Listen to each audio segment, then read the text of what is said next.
gracias por acompañarme de nuevo. Espero que estén bien todos, que estén muy saludables. Hoy les quiero contar cómo fue que salí adelante aquí en Alemania. Primeramente les cuento que soy una cubana que vive en Alemania y vine por aquí de forma oficial, o sea, me casé con un alemán y así pude venir aquí de forma legal.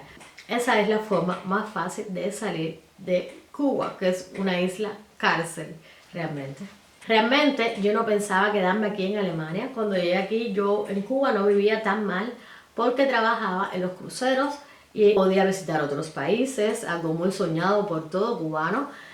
Podía comprar DVD en México. Bueno, yo no, un venezolano me compraba los DVD. Yo no podía bajarme porque no tenía visa.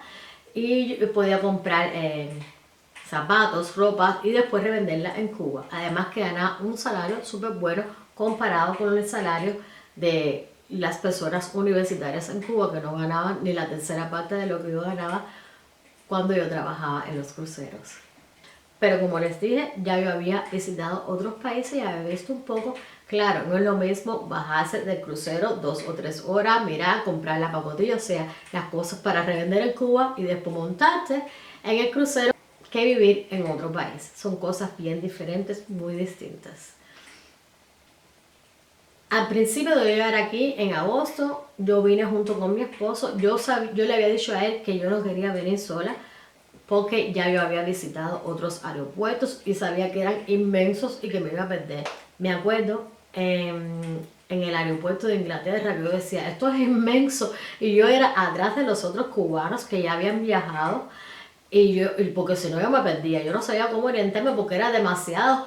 Ese aeropuerto tan grande no tenía nada que ver con el aeropuerto de Cuba, que es una cajita chiquitica y nadie se pierde, pero aquellos aeropuertos eran salones y salones. Y yo sí tenía muy claro, cuando yo vaya a Alemania no quiero ir sola porque me voy a perder en ese aeropuerto. Yo vine en agosto del 2008, todo lleno de flores. Vivía en el centro de la ciudad, cerca del río Rhein, todo precioso, lleno de tiendas. Un lugar, bueno, Alemania es realmente un lugar muy bello. Pero recuerdo que al principio me sentía bien, alucinando, pero llegó un tiempo de que ya no me sentía tan bien y yo no pensaba realmente quedarme aquí en Alemania. A partir del tercer mes ya yo sabía que yo no quería quedarme aquí en Alemania, aún con todo lo bello que estaba. ¿Por qué no quería quedarme aquí en Alemania? Porque es un país de muchas reglas. Te miran con mala cara si llegas tarde y uno como latino no está acostumbrado a eso. Te echan carta en el buzón de correo porque hacen mucho ruido y te amenazan con llamarte a la policía. No puedes lavar a la hora que tú quieres porque tienes que respetar al vecino. No puedes hacer bulla cuando ellos quieren su tranquilidad. Los domingos tienes que hablar. Bueno, es una cantidad de reglas. Y además, arriba de todo eso, este idioma. Yo decía que yo hago aquí esto en el lugar equivocado. Imagínense, para decir que tú no tienes energía, adivinen cómo se dice eso. Se dice, es una palabra que termina en PFT, el chef. Yo a veces digo, estoy kraftlos, porque es más fácil y es lo mismo, significa lo mismo. El chef es un idioma que no te deja fluir, es un idioma que es como escupiendo constantemente y realmente la musculatura de nosotros, de la boca, no está preparada para esos sonidos tan fuertes que uno no está para aquello. Y entonces eran tantas reglas por aquí y por allá y un silencio, como había tantas reglas, hay que respetar al vecino, pues había un silencio que yo pensaba que yo vivía sola aun cuando vivía en el centro de la ciudad. Al principio yo vivía en el centro de la ciudad, todo muy lindo, yo salía, estaba en las tiendas, pero un lugar muy silencioso, sin vida, y no es a lo que yo estaba adaptada. Al principio recuerdo que yo sentía como un estado de ansiedad, como si estuviera amarrada, un sentimiento tan gris. Me sentía como que me faltaba parte de mí que no era yo. Me sentía como un vacío tan grande y tan gris, que me imagino que eso es el vacío que sienten casi todos los extranjeros cuando vienen a vivir a otro país que no es su tierra natal. Y tú sientes un desespero así que tú dices, ¿qué yo hago aquí? Pero bueno, salí embarazada y eso me cambió todos mis planes y ya no pensaba en mí sino en el bebé que iba a tener, por supuesto. Y por eso decidí quedarme aquí. Hay personas que sí les gusta el idioma alemán pero eso no es mi caso. Ese no es mi caso. Yo lo veo como algo y yo no puedo, no me relajo, no fluye aquello. Difícil. A pesar de que Alemania me ha dado muchas posibilidades, vivo como persona, puedo viajar en mis vacaciones a otro país o a otros lugares, puedo ayudar a mi familia, a pesar de todas esas cosas buenas, que le estoy muy agradecida infinitamente, pero yo también le aporto a este país, hay que agregar también. A pesar de todo eso, yo no puedo decir que es mi segunda patria, no lo veo así. Cuando llegué aquí, por supuesto, tenía que aprender el idioma. Yo había aprendido un poco alemán e incluso le había pagado a una profesora porque tenía que hacer, antes de venir para acá, yo tenía que hacer una prueba de alemán. Una prueba de alemán con cosas muy básicas, como tú te llamas, cuándo naciste y todas esas cosas, cuándo te casaste. O sea que no era nada del otro mundo. Pero para vivir aquí sí te hace falta un poco más de alemán. Por tanto, decidí ir a la escuela de alemán para poder avanzar, para poder comunicarme, que es muy importante, es imprescindible. Si tú vas a vivir en otro país que no hable tu idioma, pues lo primero que tienes que hacer es empezar por el idioma.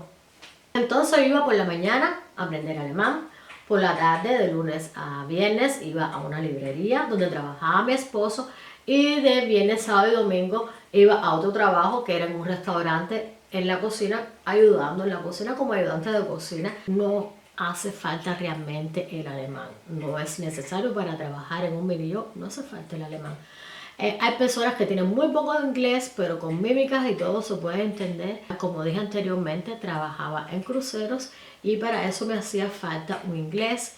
Sabía un poco de francés también, que eso lo aprendí en la Escuela de Hotelería y Turismo de Sevilla, donde no fue nada fácil entrar ahí. Eso se lo debo a mi madre, porque era bien difícil entrar en ese tipo de escuela cuando tú no conocías a nadie. Si conocías a personas importantes era muy fácil, pero no era el caso de nosotros. Pero mi madre se cuela por el hueco de una aguja, a ella se lo tengo que agradecer. En la librería hablaba en inglés como las otras personas.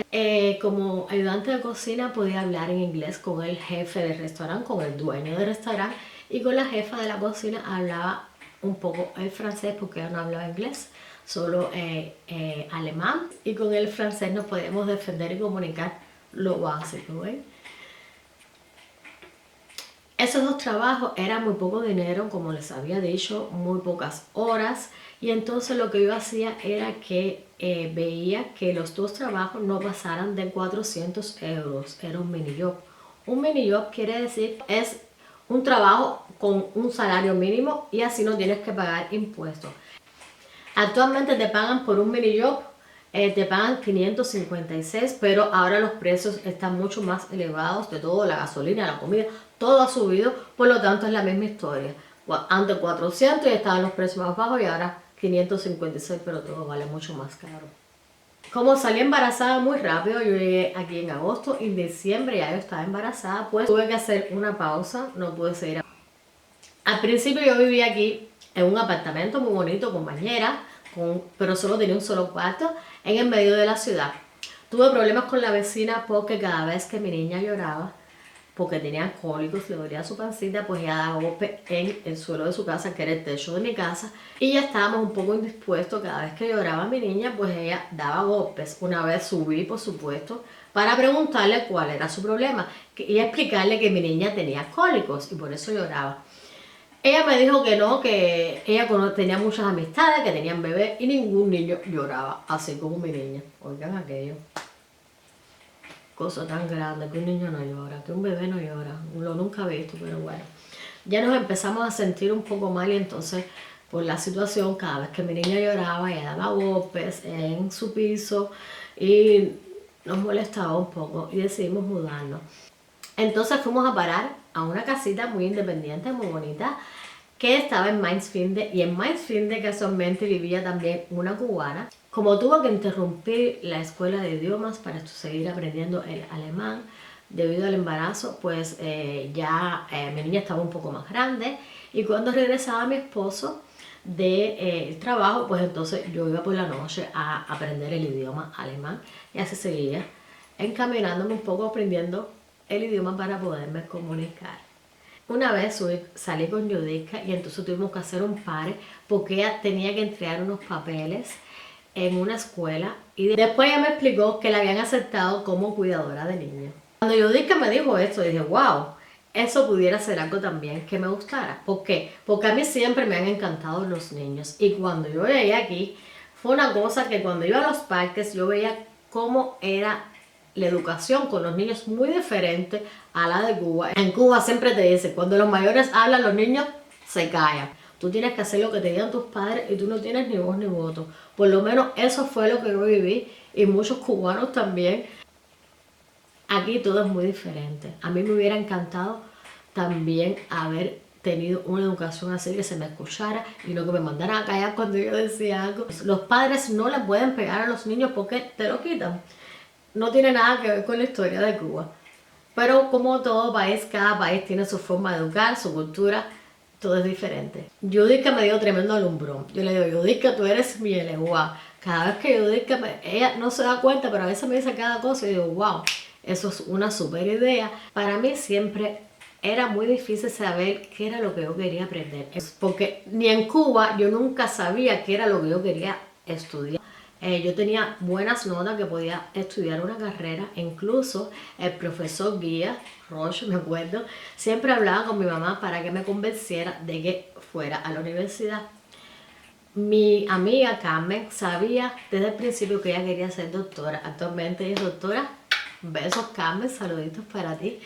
Y yo en ese tiempo no sabía qué era lo que yo quería aprender. Yo decía, estudiar en la universidad en Cuba es un cero a la izquierda. Yo nunca sabía. Lo que yo sí tenía muy claro es que yo no quería ir a la universidad para colgar un papel en la pared porque yo no sabía lo que quería, no tenía objetivo. Estudiar en la universidad en Cuba no sirve para nada porque el salario es muy bajo y no puedes comprar nada. O sea, que no es lo mismo que en otros países, que con una persona que haya estudiado puede con su salario cubrir las necesidades. No es el caso de Cuba. En Cuba la gente que trabaja en el turismo son las que pueden vivir bien. Y eso sí yo lo tenía muy claro. Yo quiero trabajar en el turismo. Yo no quiero perder 5 años en una carrera universitaria que al final no, quizás ni la termine porque no sé lo que quiero ser.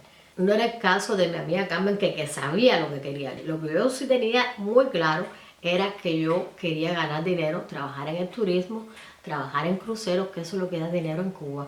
En mi casa había mucha miseria, especialmente en ese periodo especial. Ese tiempo fue bastante crudo, fue en el tiempo de los años 90 y me acuerdo que era el tiempo en que comíamos gatos. Los gatos desaparecieron porque no había nada de comer. De la frazada de piso se hacían bistec y hacían queso de las pizzas con preservativo. El desayuno, otra historia. Era agua con azúcar. No había otra cosa para comer. Y un pan que a veces tenía piedras, que tenía a veces restos de insectos, lo más asqueroso que ustedes se puedan imaginar. A mí sí no me pueden hacer cuento de miseria porque yo sí viví el periodo especial y la mayoría de los cubanos vivieron esa etapa que fue bastante difícil. Era ese tiempo en que te daban bicicletas chinas en el trabajo por buen comportamiento, en las escuelas y después mira a ver cómo tú te las arreglas para llegar porque tampoco había transporte, por supuesto. En ese tiempo casi todos los cubanos, la mayoría, menos aquellos que trabajaban en el turismo, la pasamos bastante negra, pues comíamos todos los días, everyday, sopa de pescado. La sopa de pescado la hacíamos con la cabeza y la cola del pescado y eso era todos los días, no había más nada. A pesar de que Cuba es una isla rodeada de mar, por supuesto, no había pescado para el pueblo, sino para los hoteles y el turismo, como todo en Cuba. Sí tenía muy claro era que quería salir de la miseria. En aquel tiempo, en el 2008, en Cuba, yo no estaba tan mal financieramente porque trabajaba en cruceros. Yo no podía bajarme en México porque no tenía la visa, pero yo sí me podía bajar en Gran Caimán, en Jamaica, en otros países. Ya se compraba ropa, compraba zapatos en Gran Caimán y así tenía mis negocios, los repartía en Cuba y no vivía tan mal. Si han llegado hasta aquí, por favor, regálame un dedito hacia arriba, un like y así me reconoce YouTube en esta plataforma y me motivan a hacer nuevos videitos. Si les gustó mi video, denme un dedo hacia arriba, compartan y suscríbanse. ¡Chao!